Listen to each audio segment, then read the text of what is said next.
See you. Good to see you too. Let's see. Chichi is here. We got a lot of new faces. Love it. Jeff is here. Oh, Sherry, you're here.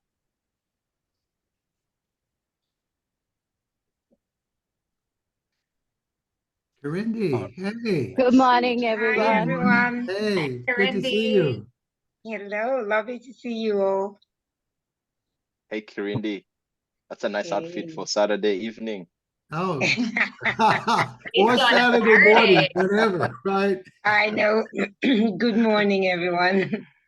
Good. Well, good Mamta, evening. man. Mamta, you protecting yourself from that sun in the Arizona? Yes, desert? man. It's crazy. It's sunny. It's super sunny here. Oh my gosh, look at you with your little hat. Good to see you, man. Man, good to be seen. Good to be Yeah. seen.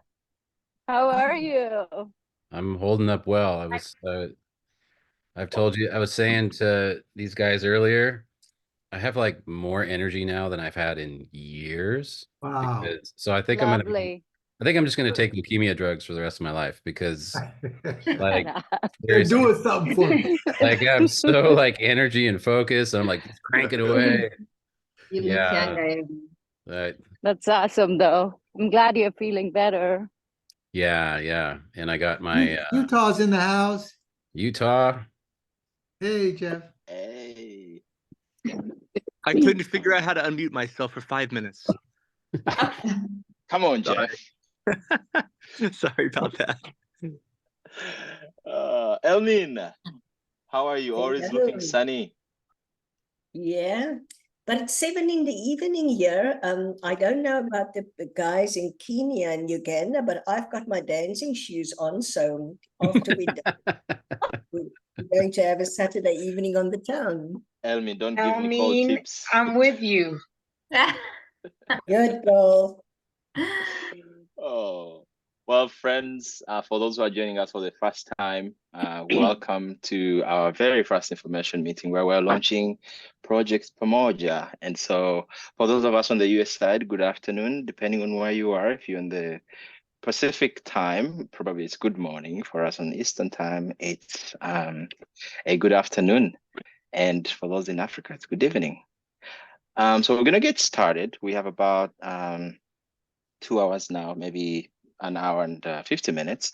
We'll be handling this meeting, the three of us, Sarah, Cook, Mark Maxwell, and our Kenyan colleagues will be jumping in.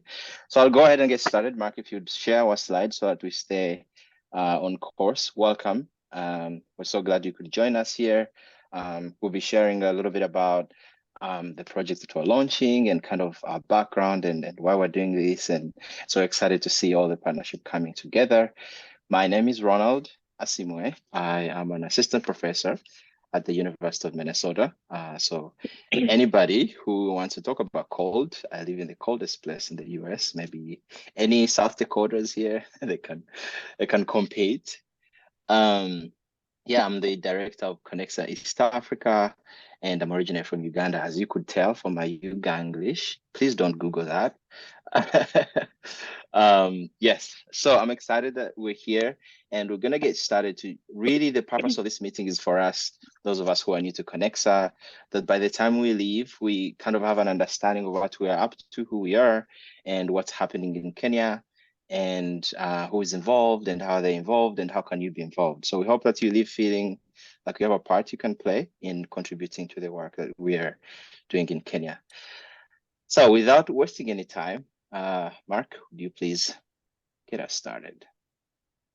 Absolutely. And I'm going to get us started by handing that ball right straight to Sarah Kinder-Cook.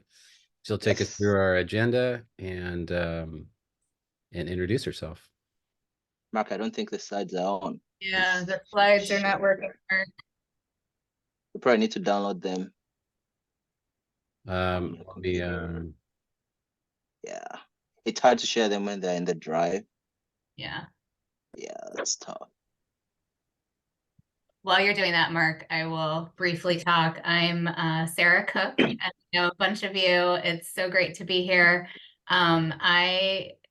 You guys might know, but Mark and Ronald are the masterminds of Connexa East Africa. Without them, Project Uganda wouldn't have happened last year, and Kenya would not be happening this year. And so I've come on to kind of be the supporting role for them, and help with sending out communication, and just kind of supporting them in whatever way they need, because they have a lot on their plate. I am based in Alexandria, Virginia, just outside of Washington, D.C., and I'm a EFT supervisor and therapist. And I love being part of this. This has really become a passion project for me, because it intersects so many of my loves and interests of EFT and social justice and international travel and cultural learning. And I'll be curious to hear what calls all of you to come and learn about this today too. Mark, do you have those slides? Got it. All As right. Mark does the slide, Sarah, I'm gonna ask for those of us who can, please use the chat and just share with us, what draws you to this work. For those of us who are with us in Uganda, what drew you? And we'll get to hear stories from 3 of the people that were on the trip to Uganda. But if you could put in the chat, probably you got this from an email somewhere, or Sarah or Mark or myself, or some of the people that know the project and Connexa. What drew you to Connexa? Would love to engage. We'll try to make this as conversation as we can, while also relaying a few important information.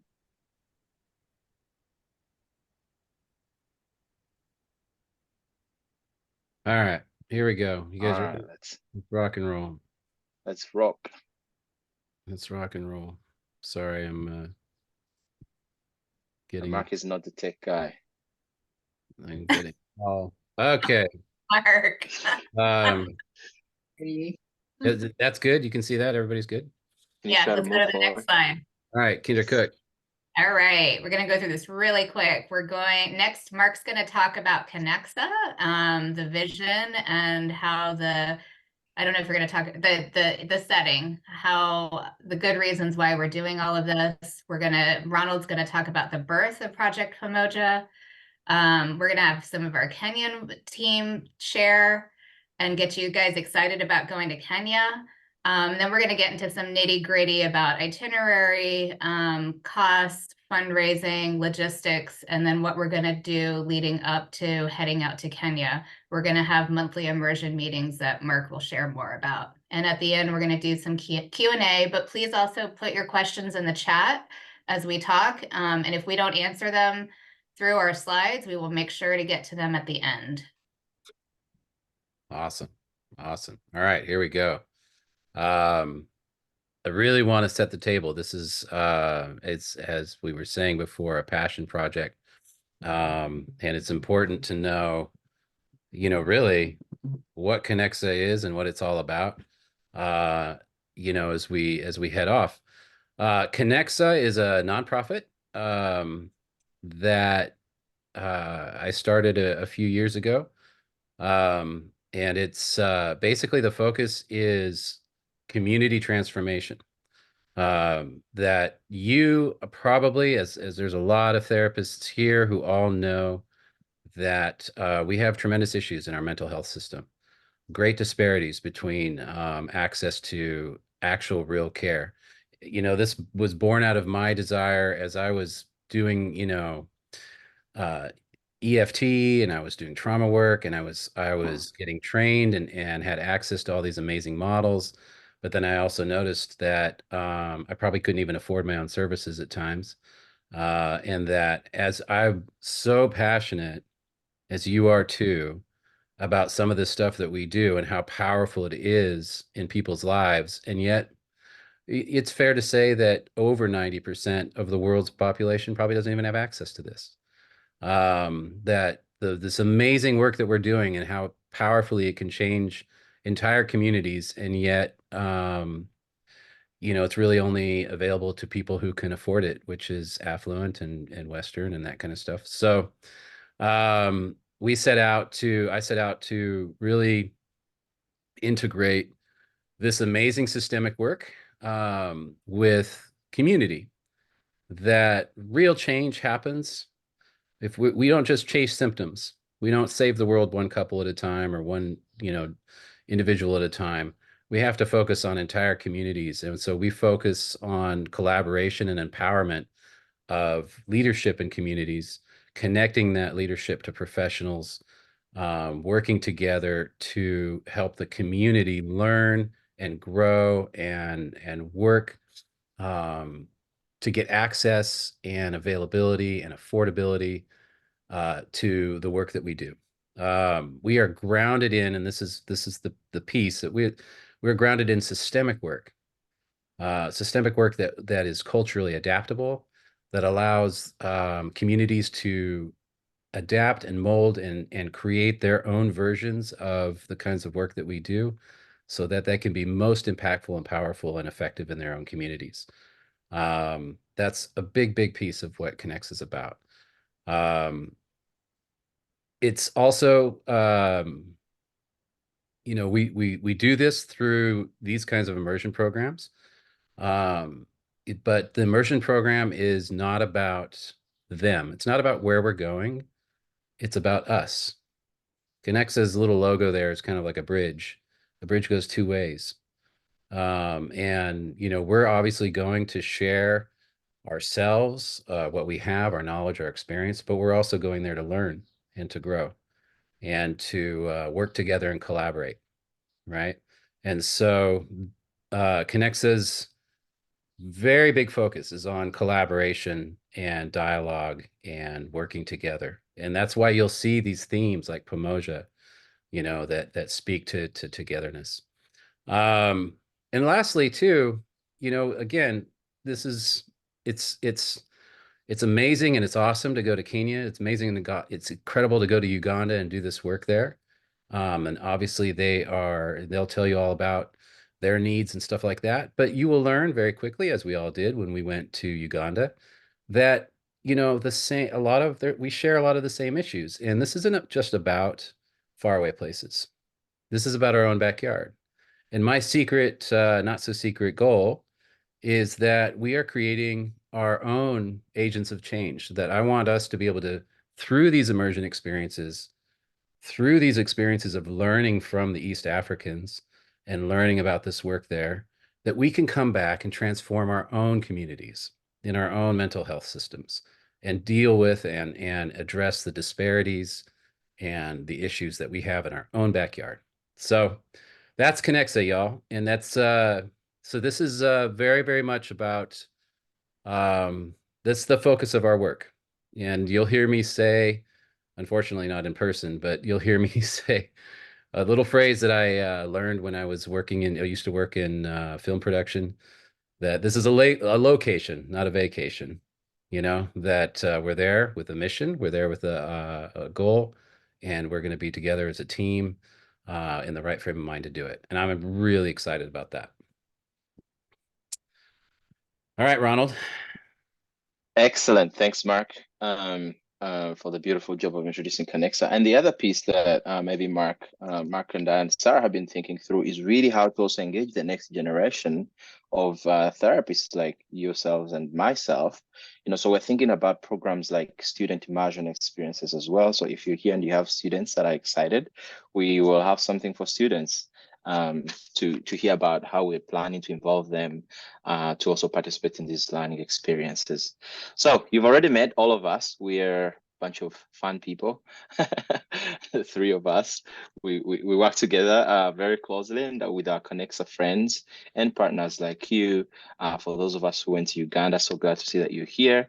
So yeah, I want to introduce myself again. The one thing I didn't say is that I'm a researcher. I particularly study EFT and its implementation in cultures from Africa. And so that's what took me to do a PhD. And I'm excited to continue doing this work in communities like Mark described, that really without the hard dollar, this work is really hard to do. And yet we know that the need is there and the need is pretty much the same. So Mark, if you could go to the next slide, please. All right, so this work is really driven by, and forgive our slides if they're blurry a little bit. I was trying to squeeze everything in one slide. We have a huge board.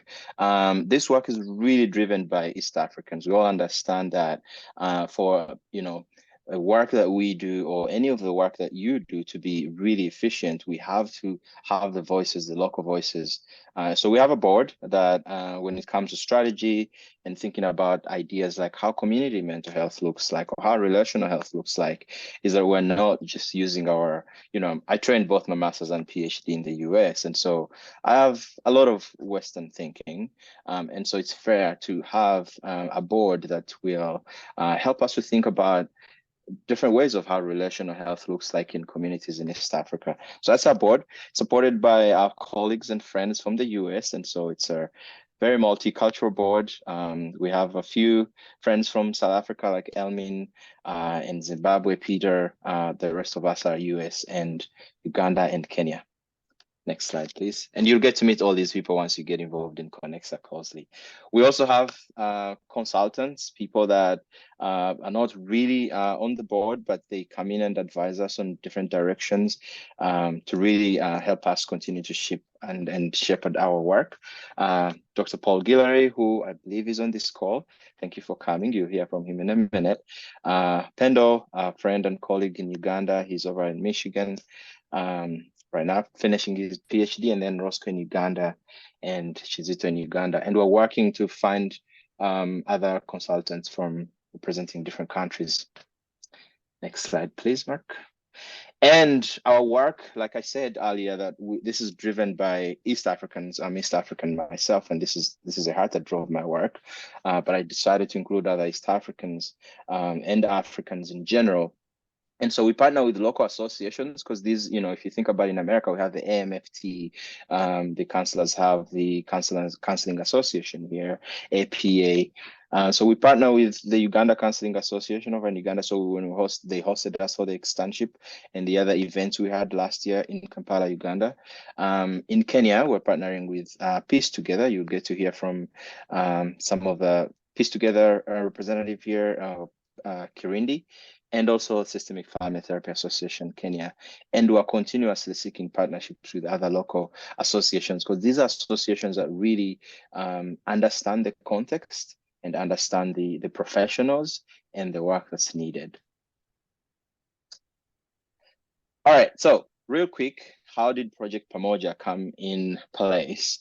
As you'll continue to hear from our Kenya friends and colleagues, all of them were on that externship training in Uganda, and it was very successful. We had about 81 professionals that attended the externship. Majority were from Uganda, about 12 or 13 from Kenya. And then we had a couple workshop and we had parents workshop in the second weeks.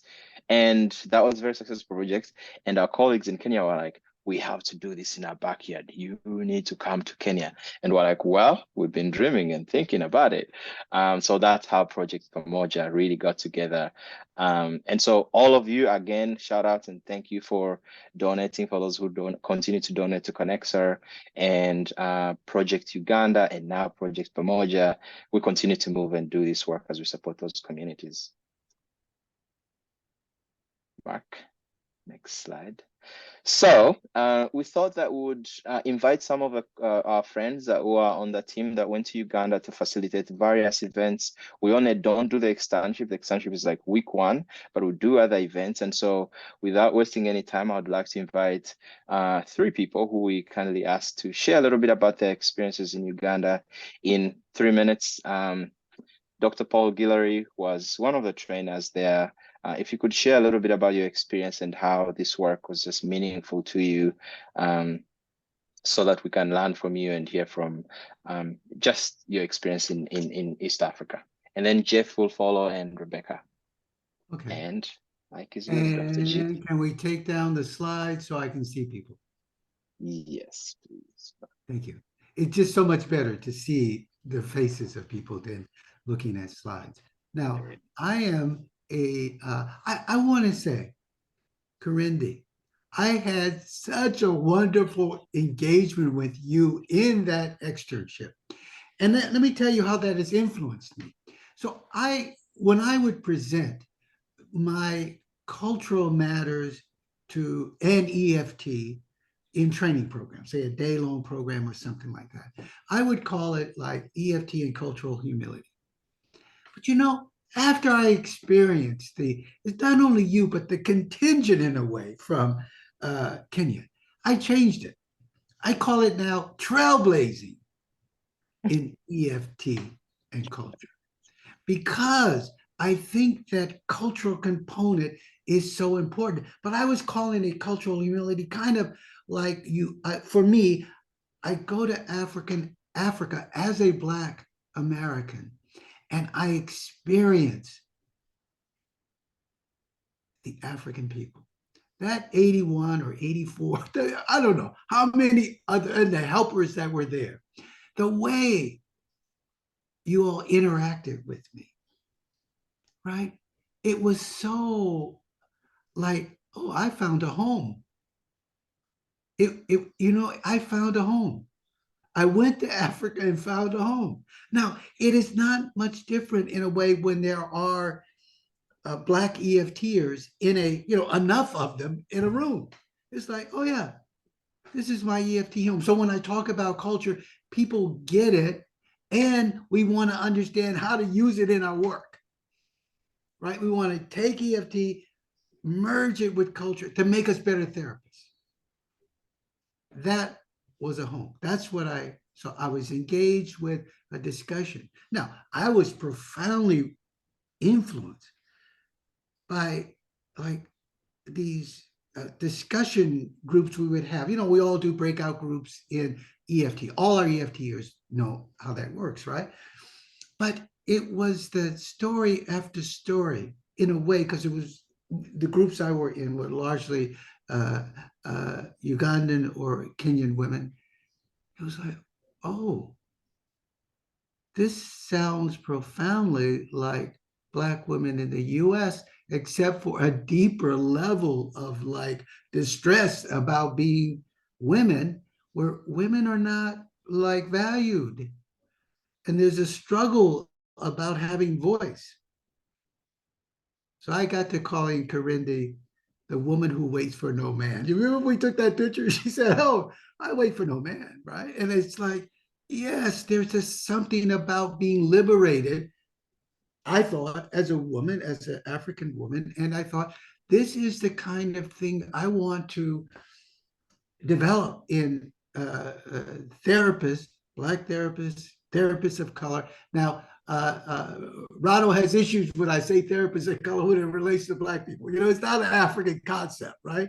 It is something we do in America about alliances, because there is this kind of racism that impacts us as African Americans.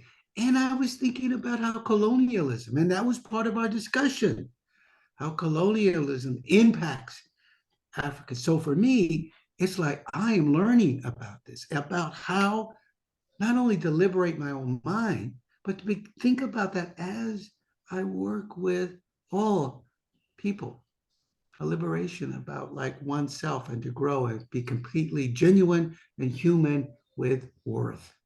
So anyway, this has really influenced me.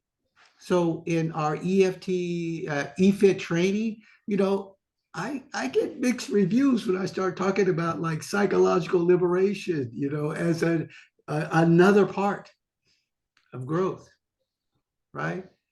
Compassion has got to be a central part of growth to me, and a resilient self-worth, free of sort of European view of what worth is. So when Mark is talking, and I'll end with this because I can go on. I just finished an externship, so you just roll with where you're going. But when Mark was talking about systemic, I was thinking EFT is really a we psychology, a collective psychology. It doesn't devalue the human being, but it emphasizes the social connection of people. And I just think that that's such a healthy view, and I can learn so much from my African colleagues. So I look forward to more learning and engagement around growth and development and mutual learning. Wow. Thanks, Dr. G. Yeah, that's powerful. Rebecca.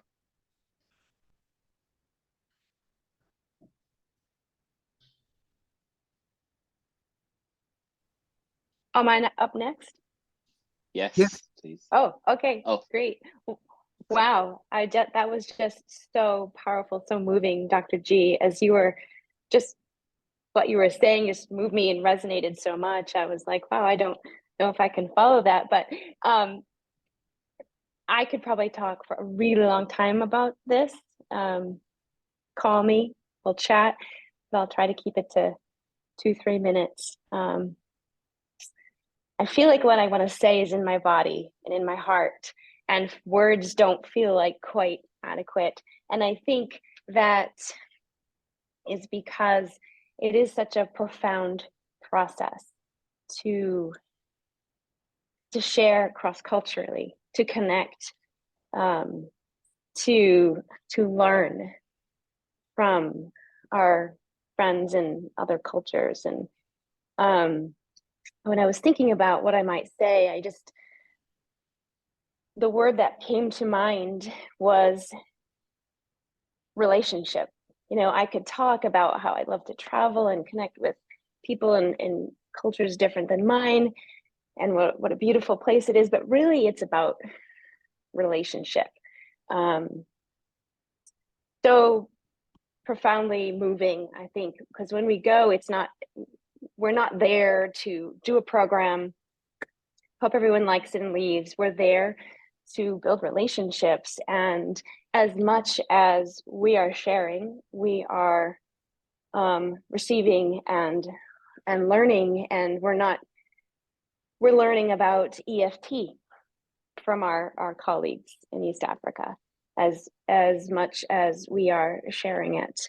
I think that goes back to, you know, the we aspect of that. So I am moved and changed by the relationships that I experienced there, not just with our colleagues in East Africa, but also on our team that we traveled together. I think we learned together, we grew together. I was challenged to widen my lens in ways I didn't know I hadn't. And it's not something you can learn in a book. We can do our best, right? And we can read and we can learn about culture. We can learn about systemic racism and colonization, and we should and we must. But to go there and through relationships, hear the stories, experience it firsthand, learn and grow together. I am definitely had my lens widened and challenged and opened in ways that I guess I didn't know I needed to. Plus, it was just a beautiful experience. I'm grateful for the relationships. I see several of you here today that I'm still in touch with, and I'm very excited to continue the journey. So I could say more, but I'll just stick with that theme. Thank you, Rebecca. I so much appreciate lots of insights you shared, but one that stood out to me is the idea of culture is not just something you learn in a book. You know, it's through shared experience and being able to immerse yourself. Stood out. Thank you, Rebecca. Jeff. Hey, everyone. All right. So I had my 3-year-old daughter with us on this Uganda trip, and I had to teach her it's not okay to walk away with anybody, you know, that holds your hand when she got home.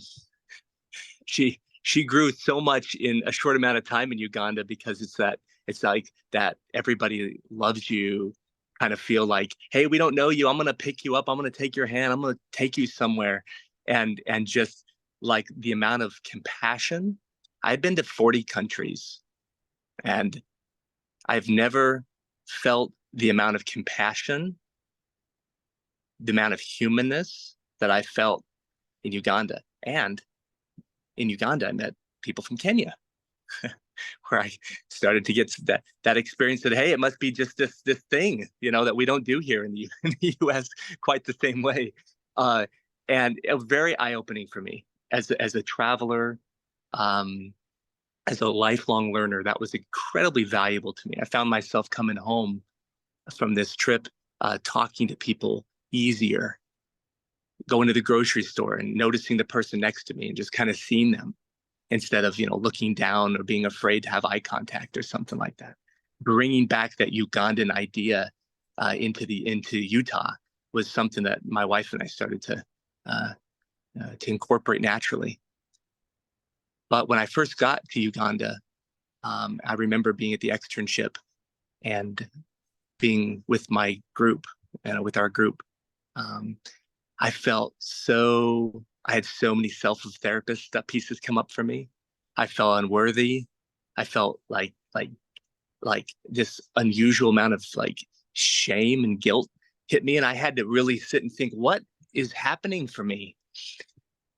And it's like when you're suddenly in a new place and you have to let go of ideas and things maybe you do in Utah in your own way. You have to stop and you have to listen.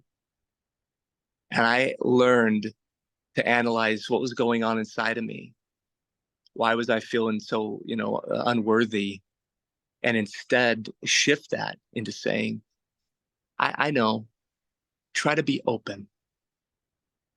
Be open to how, let go of ideas of how you do EFT supervision and how you do the model, and stop thinking of it in a linear way and be organic, let go, be present, listen to everybody and soak up who they are, what they do, what they think, what they feel, what they believe. Let that lead the way we do EFT. I mean, I'm just piggybacking off of what you guys are saying now, Paul and Rebecca, the cultural piece of let's join in that everybody has a voice and a place they come from. And I started to shift. I watched my body relax and I watched my heart open up and I felt my face relax and I started to smile when we went around and introduced everybody and just got a little idea of where everybody comes from and what they think about. And I'm like, that is EFT. The ability to sit with curiously and openly and harmlessly and non-judgmentally, take in who the person is and create that safety, just that we can bond and find the ability to be accessible, responsive, and engaged with each other. So that was really moving. I didn't think that would happen to me, but that's what happened. Within the first couple of days of the externship, I was already starting to feel that shift. All right, that's my story. I'm just really happy to be here and continue that learning journey. Thank you for letting me share. Thank you, guys. Oh, Jeff, love you, brother. Man, Jeff and I had so many deep conversations. Jeff, I can't forget this car ride we had with Mark. I don't remember. I think it was from the airport or to the airport. But so many growing conversations between us, and appreciated that so much. Thank you all for sharing. I hope that those stories were meaningful to you, and I hope that they touched a part of you that really cares for people. So we're gonna move into the next phase, which is getting to hear now from our colleagues on the Kenyan side, and they're gonna be telling us a little bit about Pamoja. Why not Project Kenya? So we have the leadership team of this project over here. So I'm going to hand over to whoever you elected to speak about this. Kirindi, you want to take it on? Mark, you could go back to the previous slide, please. Hi, everyone. So good to see the faces we met in Uganda and all the new faces. You haven't been to Africa if you haven't been to Kenya. Ronald's going to shoot me, but that's true. I knew she would say that. But you know it to be true. So Pamoja was a name I thought would be great because Piece Together, which is the initiative, is really about the Ubuntu, isn't it? And they'll mean, as a South African knows about Ubuntu, but it is really about the we, just what Dr. G talked about, the we factor. And it's still a big thing for us. Kenya's, I must say, has a very high colonial factor. However, we are also highly cosmopolitan. So there will be a huge difference from what you see in Kampala and when you come into Nairobi. But because we've got a higher westernization factor, if I could say, there's a lot of pushback on the female, there's a lot of pushback on gender relations. We've got a huge boy-child issue. These differentials in so many levels in this push and pull factors. And it's so important that when I do my gender practitioner work in training, and I've gotten a lot of flack from the high level feminists, is we can't talk as one. We've got to come together. And so I see EFT as a place that's going to let us have this conversation. And as Jeff said, in safety, in a way that doesn't cause more distress, but allows us to sit and see each other and go through the same processes that he explained, but Pamoja together. Wow. I cannot add any words to those powerful words. Kirindi, on that note, Kenya wins. You haven't been to Africa if you haven't been to Kenya. Did you all know And that? that's true. Elmin and I will come them for you. just one thing? Oh, Elmin has nothing on us. Even South Africa comes. Lonely Planet, I have to put this, Lonely Planet has put Nairobi as the first city for 2024 that people must travel to. So if you get it on, then you fulfill the Lonely Planet challenge. There you go. If you have not met Kirindi, that's Kirindi 101. She gets better and better and deeper and deeper. Thanks, Kirindi. We're excited to be coming to Nairobi. Elmin, I see you unmuted. Ronald, can I just say something? Yes, please. I want to challenge Karindi. I don't know writing list she read because Cape Town is the best city. But anyway, I'll hold my peace for now. I love that. I love that. Well, we'll look at your references. Wrangle this, Ronald, before it gets out of control. Wrangle this before. Right. I was gonna say yes. We laugh, we work together, and we laugh, and that's how we get along. So Mark, thank you, Kirindi, for really sharing powerfully about Pamoja. So that's basically what's driving us. And you get to hear a lot from the Kenyans on this project. In the coming days, months, we'll arrange different events for them to speak to us. And so this is sort of an informal meeting, informational meeting where we get to meet them, see them. Yeah, Mark, if you could play for us that short video, really to highlight the need in our neighboring Kenya, which is somewhat like we highlighted, this could be similar needs, but I think this 2-minute or 1-minute video clip really captures the essence of this work. Mark, if you could get your technology skills together, we'll all be loving it. I'm going to have to play it from computer because it's not embedded. So you got to give me like 2 seconds to pull it up. 1. And we'll get it. 2. Pressure. I am good. Pressure. Thank you all for posting in the chat. I see the chat going crazy. I love it.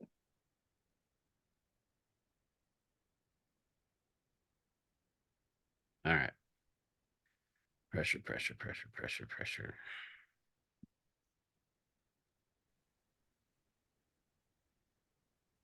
I have to make sure that you guys can hear it. Yep. Which is a whole other thing. With probably going to do the audio settings. Probably going to do this, and then you're not going to be able to hear it. And then we're going to have to go through the I can't hear it.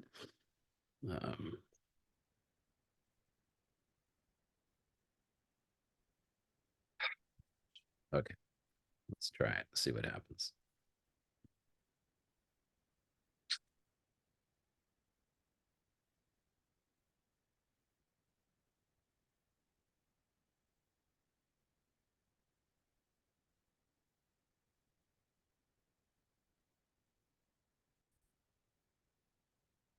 Oh my God. You should come to Kenya 1 because we are hungry for this.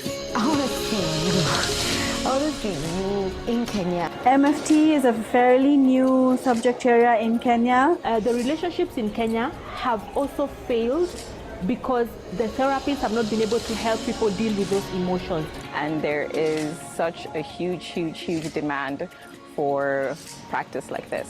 And so it comes from a very cultural point. And so once we're able to learn and then go and now be able to embrace our cultural richness and now marry the two with EFT, we should be able to get some very good perspective.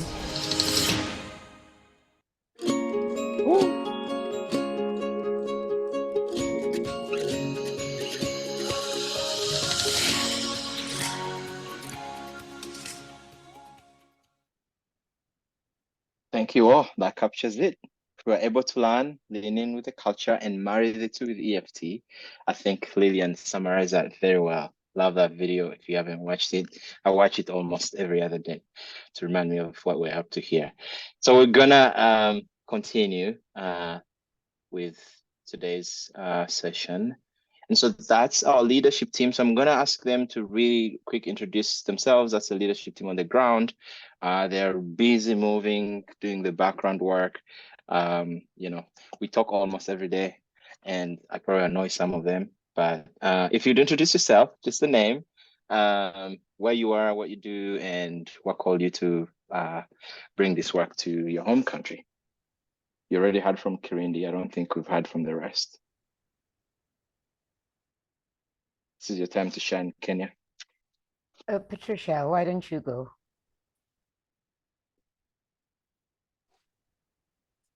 Hi, my name is Patricia Arisi.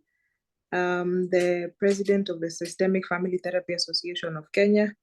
I run a private practice called Better Hearts, where I offer therapy to individuals, couples, and my specialization is in trauma. I am looking forward to having you guys here during the summer and to experience Kenya, and we grow the community. Thank you. Chichi. Thank you, Arisi. Hi, everyone. My name is Chichi Koske, and I was at the externship in Uganda, so I'm really excited and so pumped and enthusiastic about bringing the externship to Kenya. I am a marriage and family therapist. Did my studied in the States and then came back to Kenya to practice, and I work a lot with couples, and I'm passionate about being able to help my clients connect. So when I witness a connection, it just warms my heart. And why Kenya? Why EFT externship in Kenya? I truly believe every therapist needs to come in awareness and acceptance of how emotions are a change agent for the work that we do. And it's a win-win for us as humans, as therapists, as well as for our clients. So I'm looking forward to the externship and to seeing all of you here in Kenya. Thank you. Oh, thanks, Chichi. Bruti, then. Hi, everyone. My name is Ruthie. I'm from a very small town in Kenya called Eldoret. I just recently finished my master's in marriage and family therapy, so very new in the field, just starting to practice. I work individually with young adults, and then I work also with couples of all age groups. And I think I'm still just finding my footing in terms of where I want to be in my practice. I currently work with a wellness center that deals a lot with physiotherapy, so I see a lot of stroke victims and such. And I also have a private practice where I see clients virtually as well. Yeah, so looking forward to seeing you guys in Kenya. Thank you, Bruti. Nyawira? Mark, can I ask that you kindly stop share so that maybe people's faces can be seen? Thank you. Okay. Good evening, everyone. Good evening in East Africa, and good morning and good afternoon for protocol as well. My name is Nyawira Kamundi. I am a marriage and family therapist. I'm also based in Nairobi. I run a private practice called Mind Psychological Consultancy. I work with couples and children, and also I work with marginalized groups such as the refugee and LGBTQ. Also the secretary of the Systemic Therapy Association of Kenya, and we look forward to working with you guys. We're very excited to host you in Kenya. So karibuni sana. Thank you. And so we'll just do, well, I never got to introduce myself, but for some of you, you knew I'm trained as a neuropsychologist and a clinical psychologist as well. But over time, I have got my side gig in doing community work, community action, human rights, diversity. And my motivation to get you here is to see the diversity that we are and see where it is that you can impact, elevate, disrupt the spaces that we need to transform, and they can't be transformed without a co-creation of something innovative.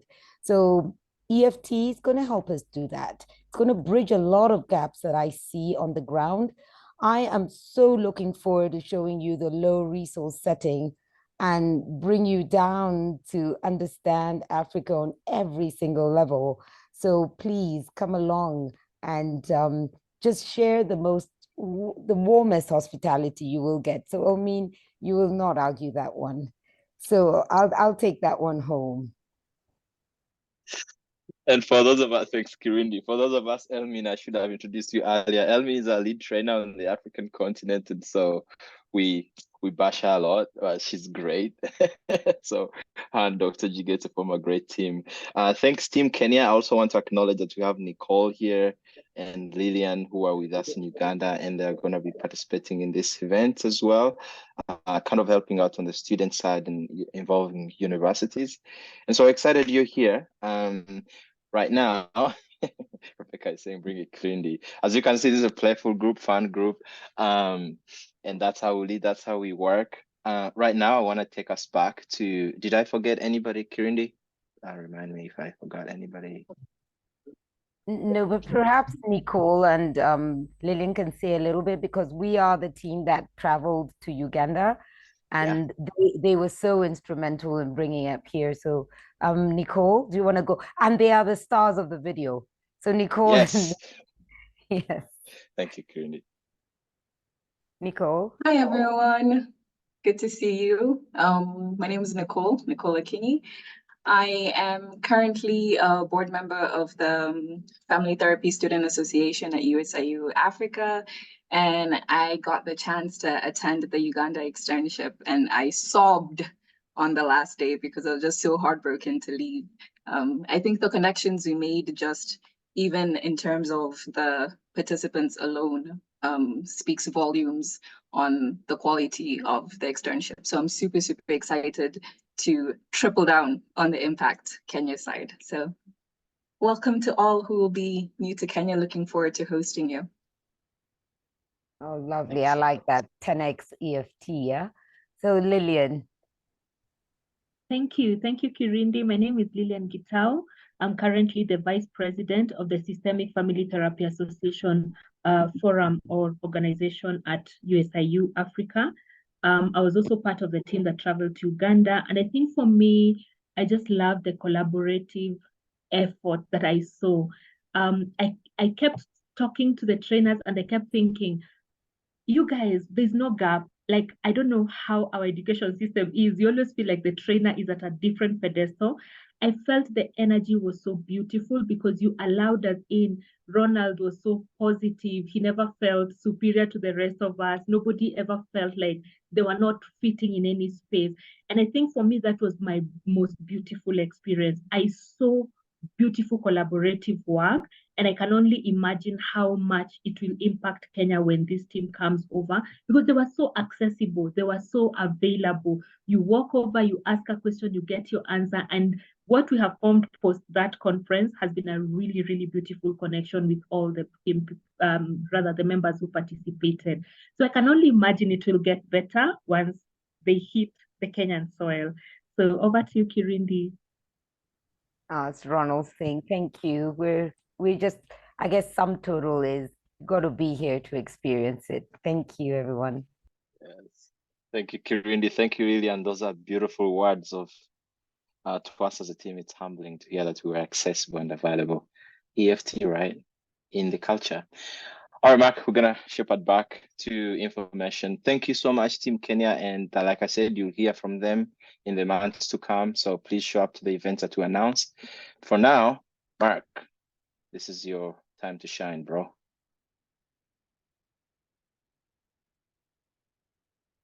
Strap in, because this is going to be where we throw a bunch of information at you. It's probably a big part of why you're here, with all this curiosity. How's this going to work?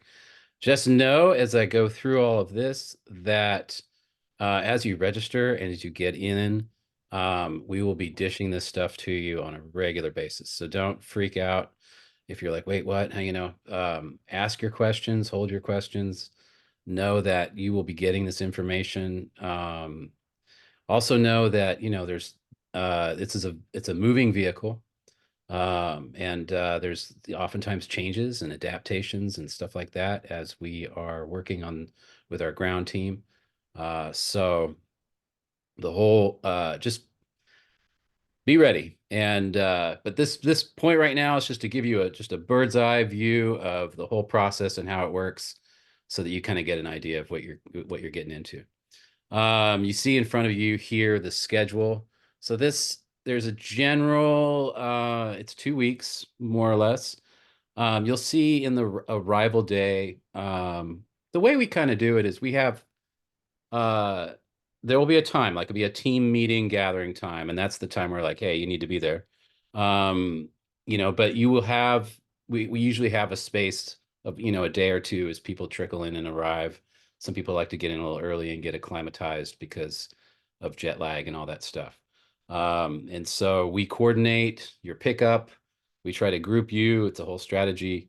But the bottom line is we get you settled, and then we'll have our meeting and kind of launch the program. And the first week is where we do our externship. And so you'll see that externship for 4 days. It's held at the, we have a beautiful place that we're going to be doing it at. I think we're staying either close by or whatever. We manage all that transportation for you so that you don't have to worry. And then, so if you think of 2 weeks, the first part of it is the externship training. Then we have a break which we need.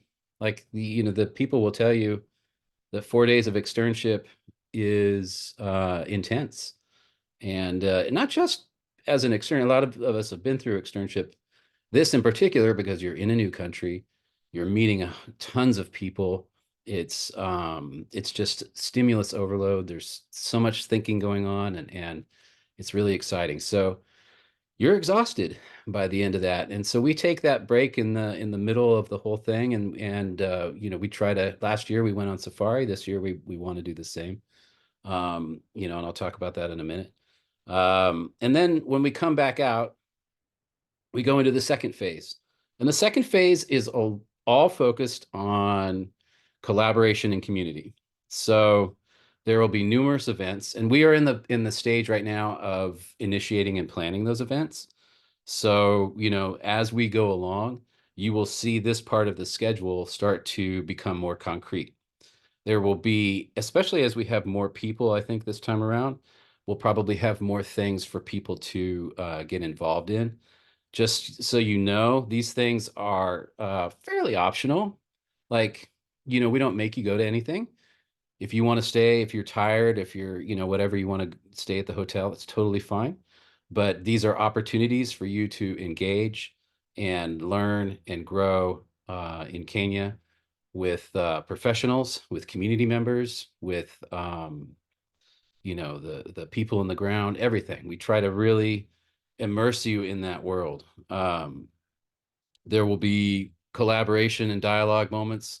We're setting up stuff specifically for students at the university, which I'm very excited about. We'll be, we might even be doing supervision groups, that kind of stuff. And then towards the end, we also do a lot of workshops. And this is where the community piece comes into play. Last year, we did a parent workshop, and we did a 2-day couples retreat. And we did that with leaders in the community, a lot of pastors, influencers, those kinds of things. And we do that for a couple reasons. One is we are helping the community to understand what we're doing, and we're connecting the community and the community members as members and leaders to the professionals. And we want the professionals to see how, we can connect into the community to do this work at a greater level and give people more access and those kinds of things. So it's a whole process. But it's a lot of fun. And this, I think a lot of the team will attest that the experience of actually working like with clients and therapeutically was really, really exciting and amazing as well. So that right now will probably be similar. We'll probably do another 2-day workshop. It may be on location. Last year we were at a retreat center. It was beautiful. It was great. And then when that's done, we all wrap up. We'll have a team meeting, and then you go home. That's the general gist of the schedule. Again, remember, especially in that second week, as we move along, those things will take shape. Embedded in that second week also, by the way, is, hey, get time to move around, to do shopping, all that kind of stuff is kind of built in too. We had some amazing cultural events that we went to that were really, really fun and that kind of stuff too. So it's all embedded, and it's going to be a great time, but it's also going to be an incredible learning experience. So Safari, just so you know, Kenya, and I won't get into this because the Kenyans will just go on and on about their safari options and how amazing it is and how much better it is than all of Africa. But we'll have where we were exploring a couple different options for safari. We love, I recognize we want to you're going to come all the way from, far, far away. We want to be able to have that experience. But the other part of safari for us is it's really a team experience. We all do it together. It's our time to decompress and really get to know each other. I can say, totally like my time in safari last year was where I really got to kind of settle in and spend some quality time with my teammates and get to know people and have fun and that kind of stuff. So there's a lot of bonding. It's an important time. It's not just play fun. Yeah, I'm excited. We have some really great opportunities that are going to be cool with safari. We pretty much settled. I think we're good. We're wrapping up on our accommodations. Accommodations are always challenging. We want to have those places that are, we want to be in a central area. We want to have access to the places that we're going to. And especially with externship, we need to be close, and getting a externship hall, and finding a place that works so that we can do such a large scale conference is also difficult. So we've been, the ground team has been amazing and in picking that up. And I think that we're pretty much settled. But as you know, it's a moving vehicle. So, as we grow, we're constantly working to make sure everybody's getting accommodations. We want to try our best to have everybody together because this is about team. We don't like to spread you out into Airbnbs all over the place. We want everybody to be, together because it's about relationship. Relationship is always at the core of everything that we do. So, and again, just so you know, as you register, and as we get going, and especially as we get closer to the day, we will have an entire registration packet with all the information about where we're going, the places we're staying, the addresses, the phone numbers, emergency contact info, all of that stuff. So that when you go, not only you have that information, but your people at home have that information, and you can feel safe and good. So all that information will be given to you in detail. Speaking of details, there's always some logistical things that we have to work on. We have to, it's a little, every country's different. We are wrapping up in understanding the visa process, which sounds much, much easier in Kenya than in some a lot of other places, but you'll have to get your Kenyan visa. The vaccination, we always explore what vaccinations are required. Right now, I think we're understanding that there aren't any specific vaccinations. Uganda, we had to have specific vaccinations. So we'll be getting you that information, but right now it sounds like fairly good and fairly easy. Sorry, Mark. One thing, yellow fever is always a must. Yellow fever, yeah. The other thing too is in regards to vaccinations, always, always, always consult your doctor, tell them what you're doing, tell them where you're going. They will usually route you into their vaccination program, and they will tell you, this is what we recommend. And you always follow the recommendations of your doctors. And I guarantee yellow fever will be in there, among other things. So you just want to make sure, even just normal stuff, like if you're not up to date, you need to get up to date. So if you're registering and you're ready to, you should probably start that process now and get on the, I know when I did it, they even put me on a schedule. So I didn't even get my vaccination, a couple of my vaccinations until a month out, right? So, because they want it timed a certain way. So make sure to, talk to your medical professionals and get that sorted out as soon as you can. Even though something's not required, that's what we're looking out for, is like what's required, because like last year with Uganda, you have to show proof of vaccination on certain things, right? That's what we mean by required. So they won't let you in the country without showing proof. Right now, it sounds like that's not the case with Kenya, but that doesn't mean you don't get vaccinated and take care of your medical business. So that part's important. Communication. So if you don't have WhatsApp, you want to download WhatsApp, you want to get in WhatsApp, we can't do we have to work together as a team, and communication is essential. And the team will testify all being on the same. We have a whole group page where we communicate important information, both before the trip and especially during the trip. And it's a wonderful thing, but you got to do it. We can't be having this person or that person that says, well, I don't do that, or I'm using a different platform or whatever. No, we use WhatsApp so that we can all be together. Flights. So because this is a trip where people are coming from all over, getting you there is one of the more difficult logistical things to deal with. It's partly why we don't include flights in the financial costs and stuff like that, because who knows? But we do coordinate you flying into, when you get into Nairobi, we do coordinate your pickup. We do coordinate those kinds of things. And we also, as we get closer to those dates, we try to group you together so that we can, manage it a little bit better. And we'll give you some tips of tricks of the trade in regards to recommendations on where to fly. I know that last year for me, I flew into Doha and had I think it was like a 10-hour layover. And I came in at 7 at night, and they booked me a hotel for free because of my layover. And, I got to go and get a full night's sleep and then jump on a plane and fly into Uganda, and world of difference. And so there's little things like that, that if it's possible.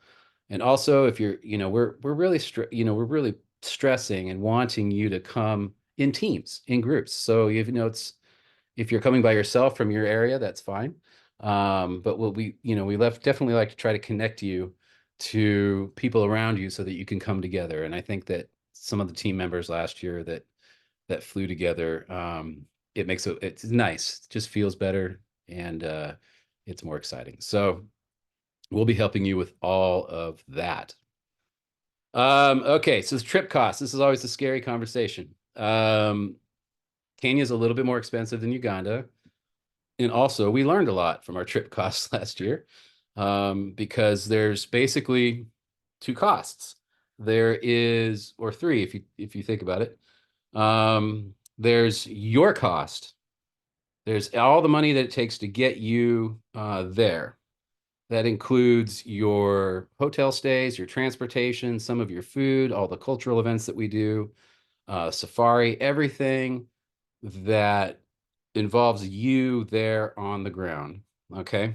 And the hotels are usually the biggest piece of that price. But that's one cost. Then there's the operational cost, which is, we have to pay for the venues. We have to pay for the logistics. We have to pay for the people that we hire on the ground. We have to pay for our marketing. We have to pay for Renee, who's our fundraiser. There's a lot of other operational costs. And if we don't have the money to pay for those, we don't get to do the trip. So we're kind of fundraising for two things at the same time. And then on top of that, the mission, making this more accessible and affordable, is that we're raising money for scholarship. Okay, so that's a huge piece. We probably came in about, I'm going to say about $5,000 under. We were in the red last year, and most of that money was because we probably about over 50% of the people that attended externship, and as well as some of the workshops, were scholarshiped. We helped pay for that, especially people that are coming from rural areas and from far away. And so we make a concerted effort to try to make sure that people can go and get this experience and get this training. And so we're always raising money for that too. And that comes a part of the operational costs and the venue costs and stuff like that. We have to pay for them to get there. So that's a huge, huge piece. So when you have those two things, that's kind of what we're balancing, as well as the third piece, which is the scholarship piece. So it also does not include flights because that's a variable that we can't control. Some people are coming from closer places than others. Some people are working on different itineraries. We leave that in your hands. Just so you know, when it comes to cost, I am constantly dedicated to this part. It's deep in my heart. I want to try to create win-wins for people. I recognize that a lot of you, if you're going on this trip, most likely that also means you're taking time off of your work, and that means your income and all that kind of stuff. It's hard. And so I'm always like, how can we make it easier and more affordable for you? Because you're already making a tremendous sacrifice just by showing up. And so flights are one of those things, if we are able to, as we're generating and cranking, to be able to create ways of getting flight vouchers and stuff like we're always working on that. Okay. Just so you know, and it's a part of our heart. So, and the big piece of that is fundraising. And I'm going to talk about fundraising in a minute. So the first thing that you're going to want to do as you get all pumped up and excited about this venture is you want to register. We will be sending you the registration link. It's also on the website. There's a number of places that you can get it. You fill out a simple little form, and you pay a $50, it's a non-refundable registration fee. That $50 will go to your deposit, but if you back out, then it just goes to the operational fund. And then we have a date list for trip deposits. Okay. The reason that we do trip deposits is because we are also making deposits in Kenya for a lot of the stuff that we're doing that we have to pay the bills for as well. So, like our hotel stays, we're going to be fronting that money and the venue money, that kind of stuff. So we try to create and collect trip deposits on a schedule so that we get you along. Now, if you're fundraising and maybe you're struggling or you don't have the money, listen, we're reasonable people, except for Ronald, but everybody else is like super accommodating. And we will work with you, we'll help you. We want you to be there. This isn't about like, oh, you didn't make, no, we will figure it out. Okay. We will figure it out. And it'll be good. So fundraising, I talked a little bit about where those funds go. But the scholarship piece is really, really big piece, a part of our heart, and helping you to get there, helping the people in Kenya to be able to get there is really the heart and soul of what we try to do. We have an amazing, amazing person who is our fundraiser. She is in charge. She puts together our fundraising project. She will help you. She helps us set up all the personal accounts. You'll see the Chuffed fundraising platform. where you can see, build your money and keep going. We coach you, we give you materials to send out. It's a huge operation. Her name is Renee Livingston. She's amazing. And it's also great because it's tax deductible, right? So everybody who's helping you gets, to be able to deduct that from their taxes. We are also in the process of trying to secure grant money too. If that's successful, that's tremendous change on a lot of things. And so we're all pulling for that, because then that might mean that a number of our costs go down. And it also might mean that we can really help a lot of people get there. We're always on the hunt for corporate sponsorships too. And I share this because we're all in the fundraising piece together. Okay. I want to challenge you as we go into this, and we're going to have a fundraising meeting. We'll talk more about this ad nauseum. But my challenge is we have to constantly be thinking, how can we fundraise? And a lot of that is just getting that word out. Like one of the things that we have a fundraiser going on with Catherine Ream is doing something where with an event that's already raised $2,500. We can put on other events. I was talking about doing probably maybe a Hold Me Tight, a online Zoom thing, where we can raise money and the proceeds all go to this. So if you're in your local area, one of the best ways is to, create something that, generates money. If you're Carlota and you're a college student, you can go to a bar and all the beer money, like she'll tell you the whole story. She made collected this thing through her college. It's incredible. And so we're always brainstorming and working together to do that. The philosophy behind it all, and this is one of the key pieces that I really want you to understand, is that this is hard, okay, for people. It's very hard because you come from this place of, I'm trying to get money from somebody to send me to go to Kenya. And we feel like, oh, and some people even go like, why am I sending money for you to go have a good time? No, this is the mind frame that we want to take. We have a mission and we have a major important piece of work that we're doing in Kenya, right? And some people, like yourselves, can be the boots on the ground, that can be the hands and the feet that do this work, right? Other people cannot, but they want to see that work done.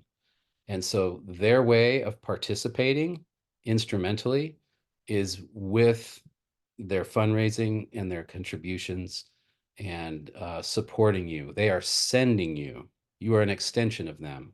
So I want you to think about this as a community thing. I want you to think about your community sending you to do this work. And we will teach you and coach you on how to communicate to that community, especially before and then following up after, to report and share that this is what your contributions did. This is what happened, and it's because of you. That's the philosophy. And so getting out of Mike more of an individual framework of like trying to get money from people so I can go do this, and getting into like, no, we're all pulling together to do this incredible thing. And it doesn't happen if we all don't pull together, So that's our philosophy. And you'll hear more about that. I'll talk and talk and talk. And like I said, we already with this, an amazing event that Catherine Ream has done, we've collected money. So one of the things that that's strong on our hearts is that, there's a lot of people, in fact, most people, that could never afford to go on this. I have a huge, huge heart for trainees and associates in mental health field who are getting paid so little, and yet they are our future. And they're the people that need to go and they need to have this experience. They're going to be our leaders. There's a lot of people, especially people of color, especially people from marginalized communities. I'm a teacher at SDSU. I have a ton of students who would be amazing to go on this trip, and they would just never, ever, ever be able to afford it in this way. And so we have a huge passion for that. We want to try to create pathways, especially for people of color, to be able to experience and go on this trip and become the leaders that take us to the next place, to the next level. And so we are developing that in the way of micro grants. Obviously, if we get grant money, that's going to explode. But we want you to be encouraged, and we want you, if you're somebody that doesn't fit into this demographic, I want you to think about who in your community that does. If you have somebody that you're like, oh, this person would be amazing going on this trip, invite them and tell them that we will do our best to try to help them to get there. That's part of our work. Okay, that's how this gets done. So that's the diversity of microgrants. Again, so I said the fundraising meeting, it'll be February 10th. It's an open meeting. Anybody can go. Renee will be running it. We'll be teaching you everything there is to be taught about how to fundraise for this. We're building, I'm trying to build some community groups from some of the people that were immensely successful last year to help coach those people who are new to this. You'll register just like this through the Eventbrite link, and it's going to be recorded and it'll be available for everybody afterwards, anybody who comes in later. But it'll be definitely something you want to attend. And we'll go through, again, the philosophy and the mentality and how to do this. It'll be a lot of brainstorming as well and excitement, because we're all in this together. Fundraising is a community team effort. It's not just like, hey, you go fundraise, good luck. No, this is a community effort. So you'll get more information about that as we send that out. And then finally, this is my passion, is the training meetings. Okay, so one thing that's going to be new and exciting, and this is kind of a pilot project, if you will, for as we develop these immersion programs, is giving you the training that we feel will focus and orient and help you to really not just get the most out of this trip, but also to get you into the right teamwork frame of mind and the right approach, so that when you land, we're all together, we have the same focus. And also, more importantly, that the whole experience then becomes training for you to be able to come back home and to be innovators of change. Okay. Dr. G was talking about that's pioneering, innovating. This isn't just about cultural humility. This is about trailblazing. Okay. This is not the time to go into it, but we will go into it in these meetings about the desperate need that we have in our systems, in our communities, in our mental health systems, about trailblazing and learning how to do this work and reach people that can't that are getting lost. Okay. So this comes from, I had a special experience. When I started my doctoral program, I was fortunate enough to spend a summer in Mexico City. And I received training in liberation psychology. And a lot of what Dr. G was talking about, I was getting so pumped up because, liberation and the context of that is tremendous, is huge. You really you need that context to understand what we're walking into. And, but I had an amazing experience. One of the most amazing things about it, though, it was not just about learning. It was not just about information, and Rebecca and Jeff really, really nailed this piece, that it was a lot about you, self a therapist. And you learn and I learned, when you step out of your world and you start looking through the lens of other people and other cultures and other parts, and it becomes a process of self-discovery. It becomes a process of learning about yourself and the world, and it becomes challenging. And I will tell you right now, and I stand by this. If you go on this trip and you are not challenged, I'm going to put it this way. That's the goal. You need to be challenged. You need to be stretched. The goal of this whole thing is for you to grow as a person and as a clinician, so that you can do more impactful, better work for the world. And that is a process, and it's not something that's not a one and done. We don't read a book and go, okay, we got it, we understand. No, for me, I'm still going through this. I'm still learning constantly.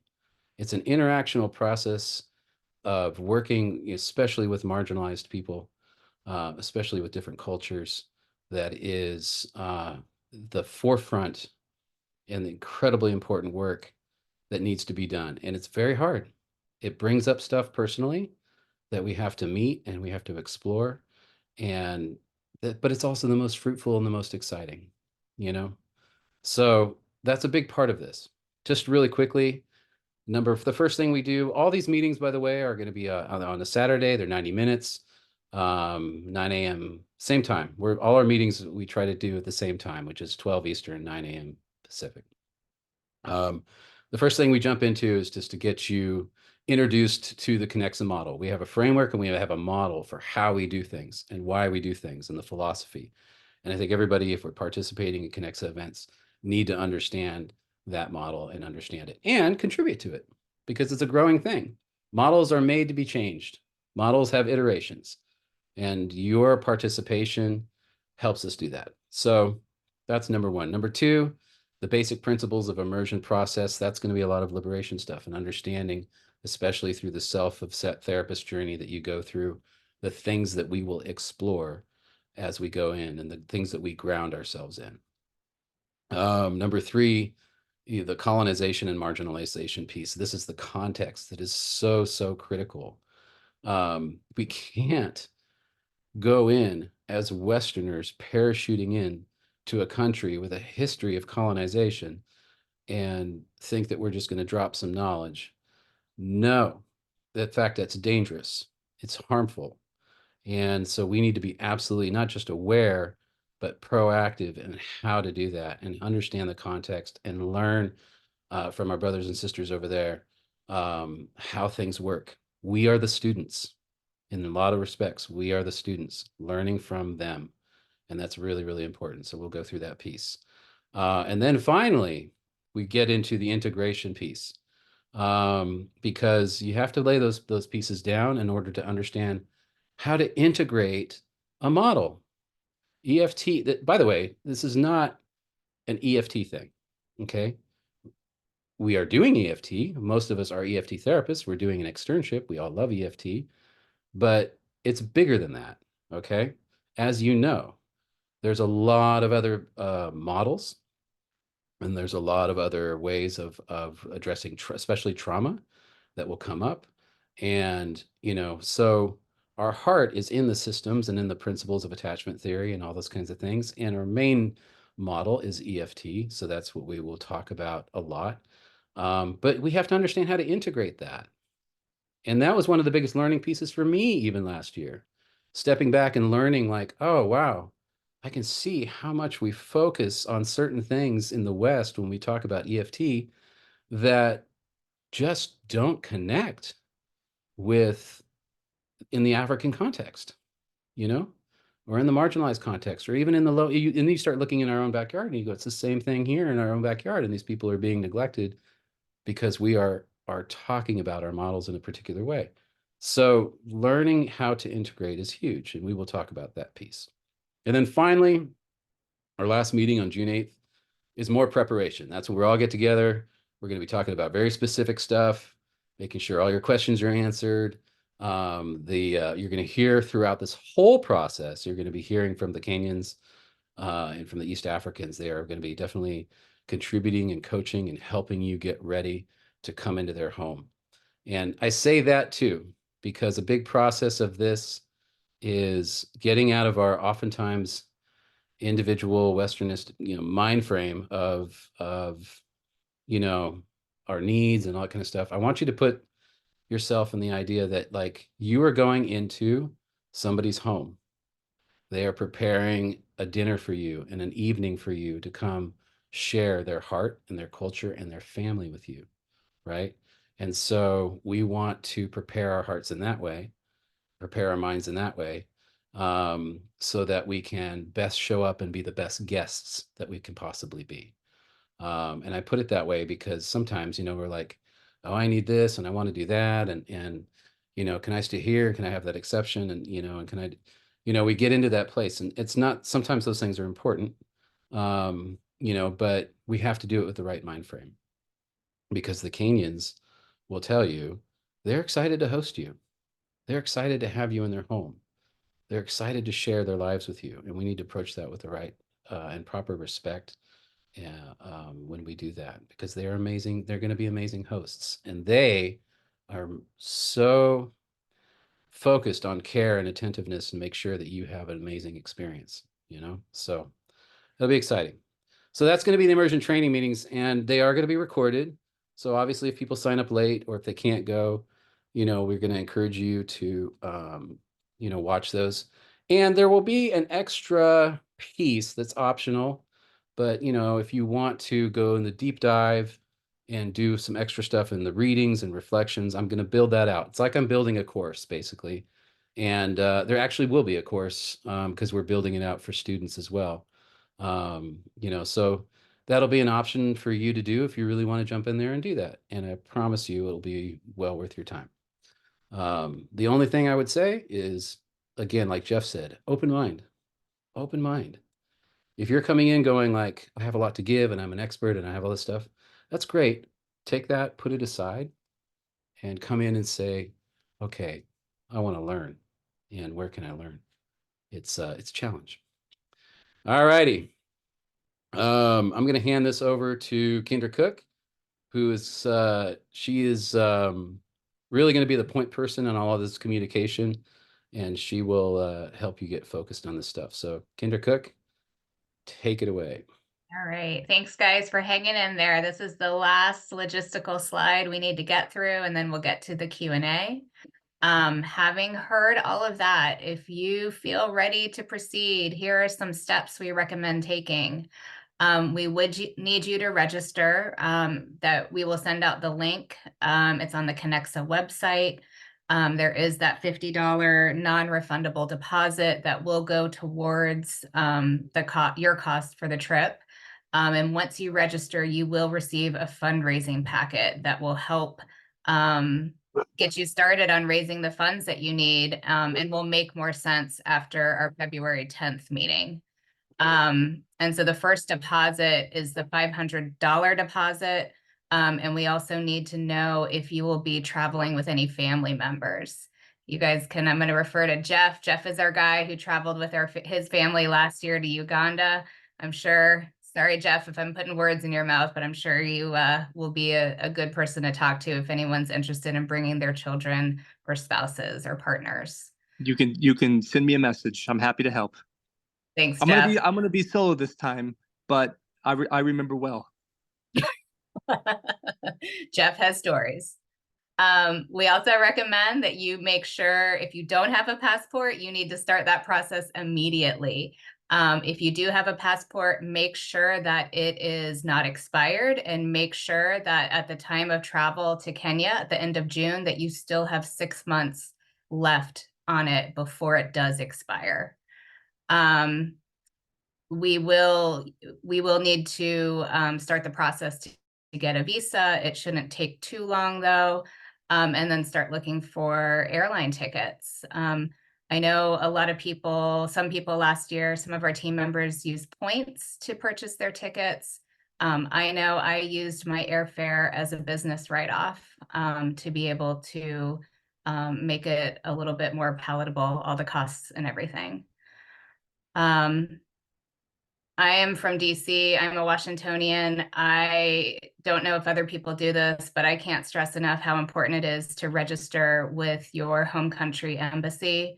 I don't know for Canadians, but the US has what's called a STEP program, the Smart Traveler Enrollment Program, that you can register on the State Department website to let the US Embassy know that you'll be in Kenya those few weeks. I was living in rural Japan when 9/11 happened, and my father was in the Pentagon, and he survived the attack, but the embassy did reach out to me because they knew I was in Japan. And so I think there's lots of good reasons that your embassy needs to know that you are in Kenya. If there are any natural disasters, if there are any attacks or any kind of emergency, it's just important that they know you're there.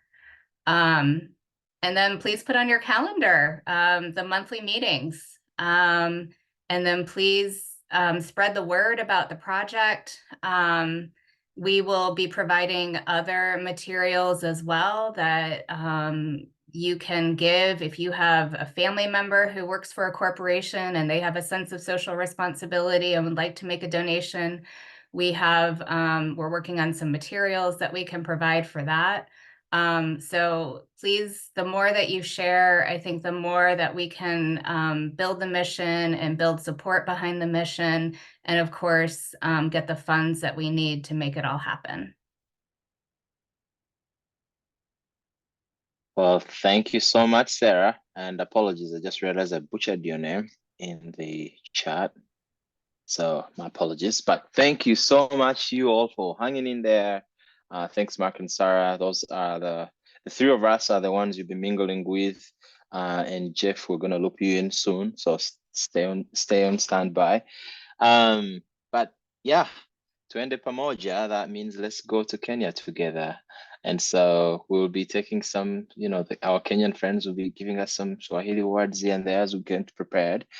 But for now, I'd love us to jump into Q&A. And knowing that was a lot of information, we just blew on you. So take it in if you need time and shoot us an email. We'll be happy to chat. For now, we want to open space for you all.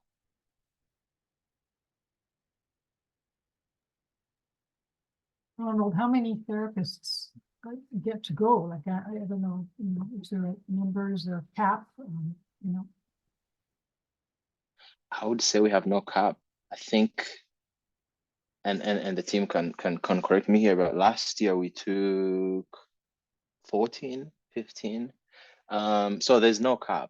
As long as the heart is there, we're thinking about not having a cap for now. However, we strongly recommend registering a little bit earlier because it helps the ground team with planning and figuring out all those logistics. There's a lot of moving pieces, but no cap. And when we say no cap, I mean, it kind of takes care of itself. This is a really difficult trip to go on. And it's so, we're not going to suffer from, an onslaught of people wanting to go. It's difficult. So, but we're prepared. We feel like we're prepared for the numbers that may come. And we were really excited about expansion. The bottom line is, if somebody wants to go, they really want to go, we want you there. So we're going to do everything we can to get you there. Thank you. Thanks, Shani. I was wondering, is there an application to fill out? And the other question I had was, do people lodge together in rooms, or is it each person individually in rooms when we're there? You can, like, if you wanted to lodge together, we're happy to try to accommodate you. That certainly makes things easier. Financially, though, we don't want to create a bunch of different exceptions because we have to manage that piece. It's like, so if you're trying to think like how to make it cheaper, don't worry about that. That's why we fundraise. We kind of go the other way. Rather than worry about bringing down costs, we try to just say we're going to raise what we need to get you there. I'm worried about snoring, actually. You and me both. Bring your CPAP.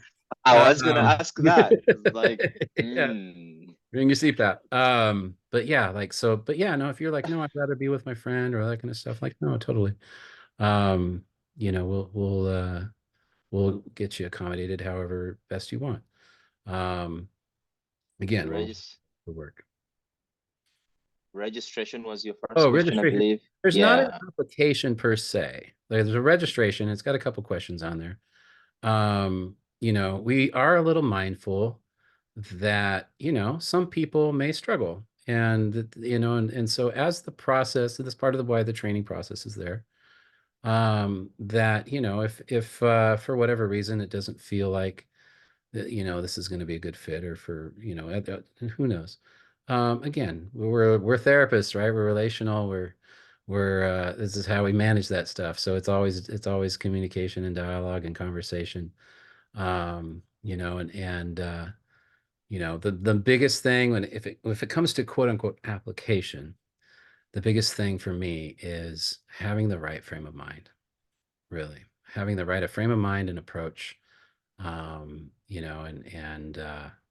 that, because there's so much room for growth. We're all going to grow no matter how many times you go on this trip. And so it's not about qualifying. And the other thing too, some people might ask this, like, oh, do I need a certain amount of experience? No. We take whatever experience that you have and we roll from there. And some of you are supervisors, some of you are trainers, some of you are, and we need those. We need you. Like especially when the externship, we'll put you in groups where you are running tables and participating. But if you're a student that doesn't have any of that stuff, hey, ask Carlota. You're still involved and you're still doing a bunch of stuff and you're learning and growing and it's exciting. So, we take you where you're at and we go from there.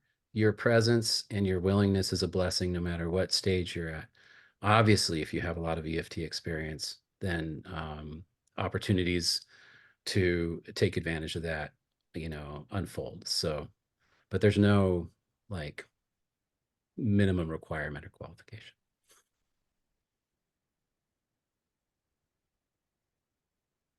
Registration link. Okay. Trying to see. Yeah. Do you have it, Mark? Yeah, it should be on the website. We'll put it on the front page so that you don't have to scroll down, but it's going to be there if you go on the Connexa website. So here, by the way, is the website, just for your reference. Please share it with the world. And then on that website, you'll see the link as well that you can register, but I'll give you that link directly for your perusal. It's very easy. It's very easy. Can I ask a question? Yes, please. We love questions. I don't know if you already said this, but who is the trainer for this externship? Oh, it's trainers. Paul and Elmin. So Dr. G okay. and Elmin from South Africa. Yes. Here. Okay. You know both of them? Yes. I know Paul. Paul has been a trainer for an externship I sponsored here in Massachusetts. Great. So I know him very well. But Yeah. I don't know the other person from South Africa. They You will tag get team it together. He's amazing. Get to know her. Yeah.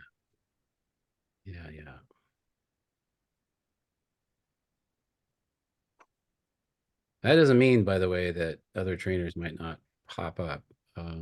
We love that because we plan on expanding, and Paul and Elmeen they're not going to be able to do everything, right? Well, maybe. They're pretty amazing, but They might. Yeah. So, but they're our lead trainers.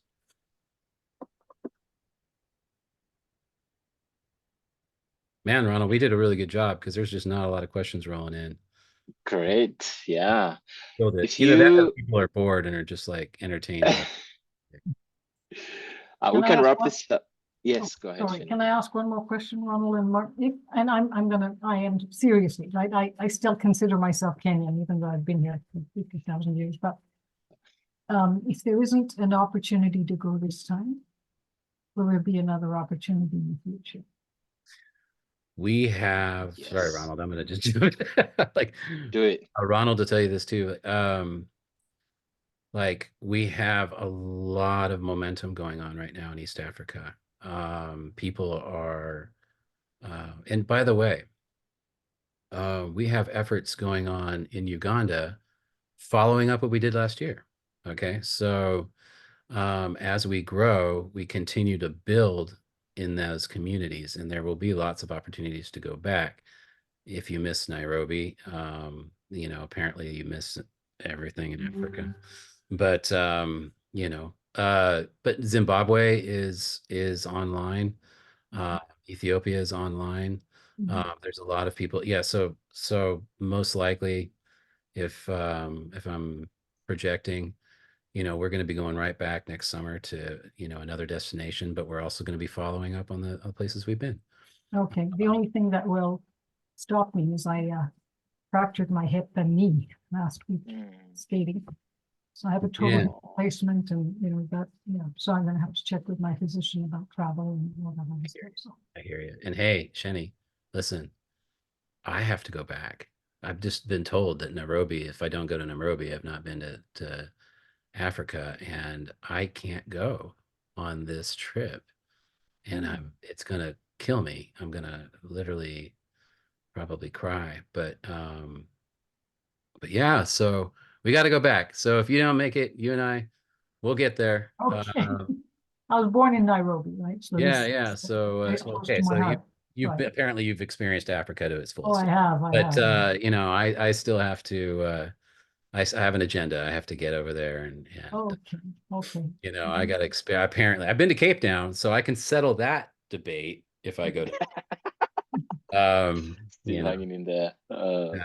Anyway, I'm with you. Shanish, sorry about the injury. Ooh. Oh, this just in. Mamta has registered. She's our first registrant. Man, Mamta. Come on, man. Yeah, come on, man. She's in. She's in. Oh, Mamta. Yeah. All right, y'all. Shall we wrap this up then? Somebody said Mamta just beat me. I love it. I love it. I always like to do that, man. I was typing fast. I'm like over here trying to get it in. We should have done that. We should have been like, the first 5 people are free. You know, like we should do that. Damn, I'll take you up on that. Well, friends, we're gonna wrap this up. Feel free to email us. We will be in touch ASAP with other meeting details, and the registration is up and running. So get those registrations in, and we'll be in touch. And looking forward to seeing you at the prep meetings. Thank you all. You guys are amazing. I'm so excited. Thank you all. Yeah, it's gonna be great. Yeah. Thank you to the Kenyans and the East African folk that have come here to jump in, even if stayed up late. Even if some of them, were a little last minute and weren't really like tuned in, but now they're here for the whole thing. And they were sleepy, probably taking a nap. Now they're going to be heading out to go party. Elmine's already gone. She had her dancing shoes on. She's gone. But you know. Yeah, we guys like, get me out of here. That's right. Nicole probably has homework, but we'll see. No, Nicole's got no. She's got social engagements, man. She's got demand. You know, she's got responsibilities to the community with her talents. So I plead the fifth. Yeah. Oh man, yeah. Well, we're wrapping this up. Sarah, any final thoughts, reflections? No, just going to echo what you said in the chat, Ronald. Reach out to any of us with any questions or concerns. We're here to help and to hopefully convince you and get you on this trip. Yes. Awesome. All right. Alrighty, guys. Thank you much, everybody. Thank you all. You're See you in the awesome.